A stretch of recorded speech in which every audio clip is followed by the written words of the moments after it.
many of you flinched and had a visceral response to it? But at the bottom line, conflict is really a difference of opinion. And it's very arrogant of us to believe that everyone will believe exactly what we believe at all times. And so we have to expect and welcome that conflict is going to be a part of any mutually beneficial relationship. And so part of making conflict your friend is actually having an understanding of what conflict really is, which is a really good thing and an opportunity to learn something that you may not otherwise know. So being able to grasp that concept helps to take some of the sting out of having a conflict or having one of those difficult conversations.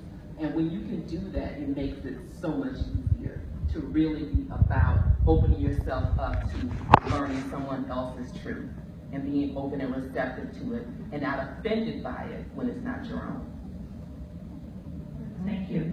Do you have any tips for us for providing what might be some difficult feedback to someone to have that difficult conversation? Why, yes, you could just walk up to them and say, well, that doesn't always go over really well, right? So when you first go into a difficult conversation, the first thing you want to do is you want to check yourself. You want to see what your intentions are. You want to know, where is this conflict really coming from? And what a lot of us fail to realize is that we don't really know ourselves as well as we think we know ourselves. I'm going to let you sit with that for a minute. We don't know ourselves that well. There are 4 aspects of ourselves that we roll with. You know, there's the me that I know about and you know about. There's the me that only I know about.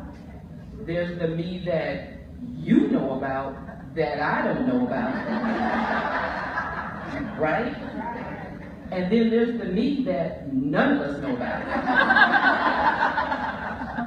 And so when we have an understanding that we walk with these separate parts of ourselves all the time, it makes it easier to understand when someone comes to tell you something about yourself that you don't know about, that you may not welcome, that you may not like.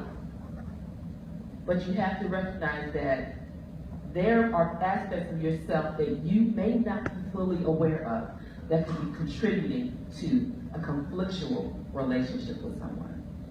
Now, conflictual relationships and conflict are different things, right? Conflictual relationships is where we're butting heads constantly without a resolution. Conflict is where we have a difference of opinion.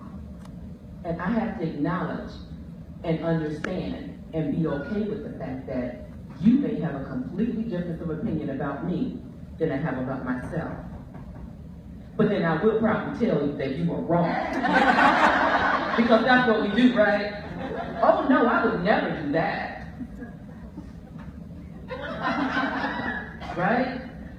And so with conflict, the very first thing is when we're going to this, we have to empty ourselves of what it is that we think we know about ourselves.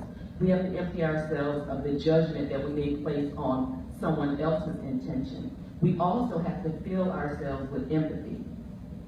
And empathy is not a matter of me saying, well, if I were you, this is what I would do.